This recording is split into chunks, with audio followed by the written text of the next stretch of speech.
I'm Austin. And I'm Dion.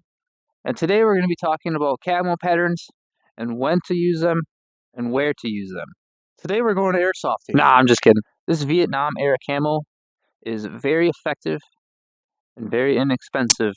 Now, with this camo and with me sitting on the ground is when I'm usually wearing this camo, I like to cover my face up because the most recognizable thing on your body is your face.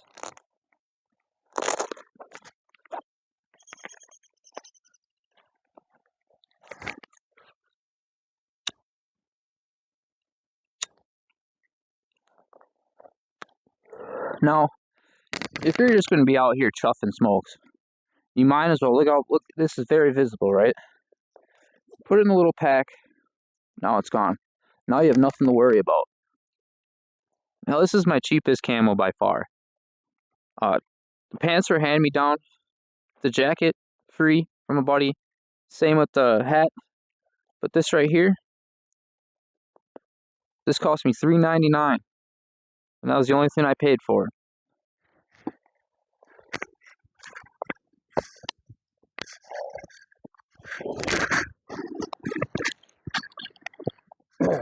And this camo comes very cheap. The pants are hand-me-downs. This jacket's also a hand-me-down. And I got this hat at St. Vincent for like $6. So like, you don't need to spend a lot of money on camo, especially if you're sitting on the ground. You don't need it. It's, it protected people, saved people, hid people in the war. I'm sure we can hunt deer with it.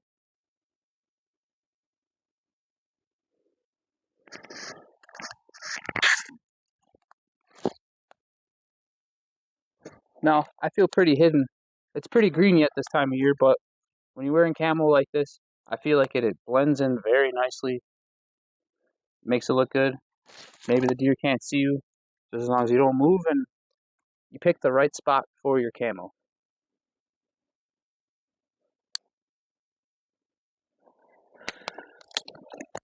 See? Now if you're a deer, would you have been able to see me?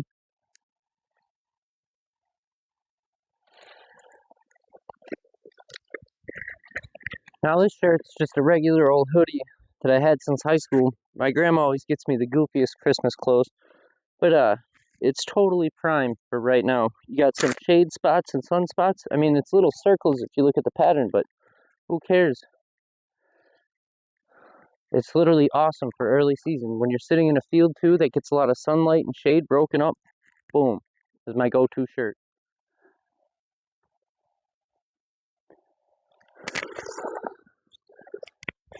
Now this outfit's kind of the same kind of concept as the Vietnam camo outfit. It's just a lighter color. My cousin was big into airsofting, so he got all these BDU style outfits. Nah, gave this one to me for free, luckily. And this tan and green is really nice early season camo for hiding in grass, hiding around swamps, cattails, whatever. It's perfect early season. It usually gets put away in the bag like mid-October. I go to my more brown stuff. But early season, this wonderful green, ready to rock and roll. The only thing with some of these cheap like Amazon BDU style suits is you gotta look out how they're stitched. They're not the most durable thing. I borrowed these to a buddy and he came back without a crotch. And it happens, but what do you do? So I made this cheap ghillie suit. I actually got one of those cheap cloth things, ground blinds with like 4 sticks or something, if you will. And I just stapled it to the shirt I got at St. Finney's.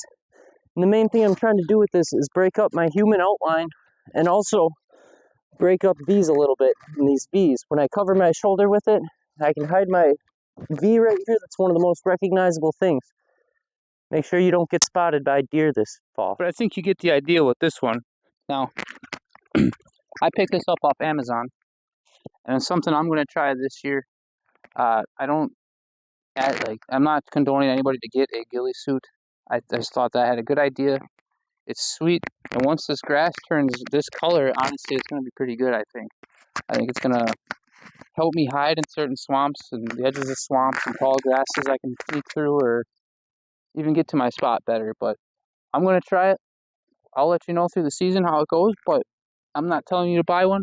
I just want to try it. But you could probably make your own ghillie suit you really wanted to with the right equipment. So, you know, if you're a broke guy like me, and you don't want to order a suit or buy a suit or make a suit off Amazon, you can just make a suit real quick. I took some of this janky blind material, and I just stapled it onto this BDU. I kept the belly clean, so that way I designed the outfit so I could lay down on my tummy with the crossbow back in the day, but still works. It's pretty awesome ghillie for free. Now, I bought a ghillie suit for myself. I wanted to try it. I want to get on the ground in the right area and try to use it. I'm not saying it's essential to have. You don't need it. It's just kind of cool to have if you have a circumstantial hunt you want to go on.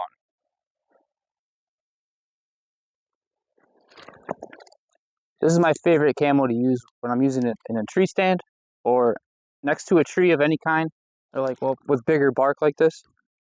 It's 80s bark camo, and it's probably the best camo you get. It's just brown and gray. We all know the old saying, if it ain't broke, don't fix it. And this jacket's probably seen its fair share of hunts from 3 or 4 different dudes before it got into my hands, but if it ain't broke, don't fix it. This 80s camo rocked. It rocked in the 80s and 90s. It continues to rock today. I can't justify spending a crazy amount on a crazy outfit, knowing how well stuff like this works. And it's pretty cheap. If you like this content, please like and subscribe to our channel. We really appreciate that. So yeah, another camo I like to use. I like this 80s tree bark camo. And I have pants that go with it, but right now I'm just wearing my Walmart specials. They're those mossy oak pants that they're always selling pretty cheap. I got them at the end of one season for like 16 bucks or something. Heck of a good deal. But it's important that you have a camo. Like when I'm up against this bark and stuff, or like up against an oak tree, it's important that you have a camo that you're confident is hiding you. And that'll make all the difference. And it doesn't need to be Sitka or any of these crazy brands. This is an old tree bark jacket. And as long as you're still whatever, you can get the job done in a blaze orange pink shirt or something. Talking about cheap camo and camos that they work, we all know a hunter who hunts like this, who's had the same camo for 42 plus years, and every year he gets 1 or 2 deer, and he's always successful. And guess what? He doesn't buy the best of the best camo every season. How you doing, sir? Good, good.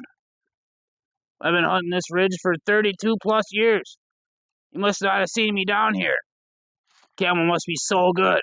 You know, when I was younger, hunting, everything was hand-me-down. Everything was cheap. It didn't need to be expensive. It got the job done. I know people that have shot deer that they wore the same camo for 20 years and they shot 2, 3 deer a year. But now everyone goes out and they get the best of the best camo, the best gear. For what? You're doing the same thing I'm doing. You're doing the same thing Dion's doing over there. Like, why are we making this into a fad, into a trend, instead of a sport like it should be?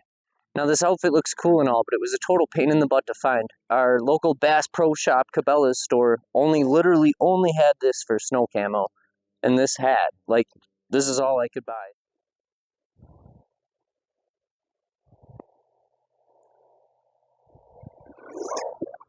Now, the snow camo isn't very effective unless there's snow on the ground. But the main thing I like about it is when there is snow on the ground, you can sit anywhere, up in a tree, on the ground, anything, and you just completely disappear. Deer have no idea where I am when I'm wearing this. So it's important to select the right camo for the right hunt. And have a lot of camo. You don't need to spend a lot of money. You don't need this Asiago gear or Sika gear or something, hundreds of dollars for crazy fluffy suits. You can literally just go to a thrift store and start accumulating just clothes in general. Be ready to hunt and not be seen. Well, dude, low-key, Walmart has the best deals on cheap camo stuff out there. Yeah, I know, dude. I have a sweater in there. Heck yeah. That's where you gotta go. Save a few bucks. Heck yeah, dude. No shame in Walmart camo. I don't think so. I have a hat up there, too. So